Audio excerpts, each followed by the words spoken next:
तो दोस्तों, आज की कहानी एक संत की जो पहाड़ों में जाकर रहने लगे और जब कई सालों बाद वो गांव वापस आए तो क्या हुआ उनके साथ जानते हैं आज की कहानी में। तो चलिए शुरू करते हैं आज की कहानी। रामदास बचपन से ही अपने मम्मी पापा और आसपास के लोगों की नज़रों में एक आलसी, गुस्सैल और नालायक इंसान था जिसे हर बात पर डांट पड़ती थी। बड़े होकर भी उसकी आदतों पे कोई खास फर्क नहीं पड़ा और हर बात पे उसे गुस्सा आता था।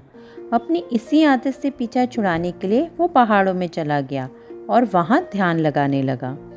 कई सालों की तपस्या से उसका मन शांत हो गया और वो एक सिद्ध पुरुष बन गया। उसकी खूब वाहवाही होने लगी। अब उसने सोचा कि क्यों ना वो अपने गांव जाकर सबसे मिले और उनको दिखाए कि जिसे वो आलसी, गुस्सैल और नालायक समझते थे वो कितना सिद्ध पुरुष बन गया है।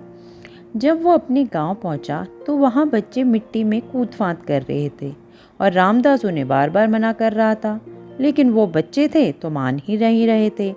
और तभी सारी मिट्टी रामदास की धोती में लग गई।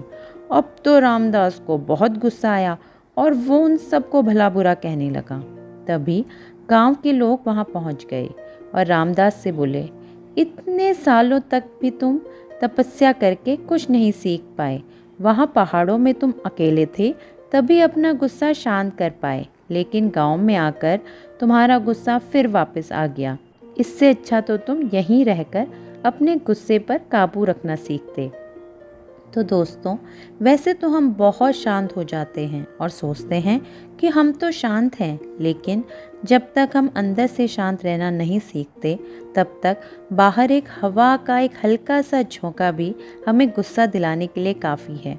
तो बाहर से नहीं, अंदर से शांत होना सीखो, तभी असलियत में आप शांत हो पाओगे।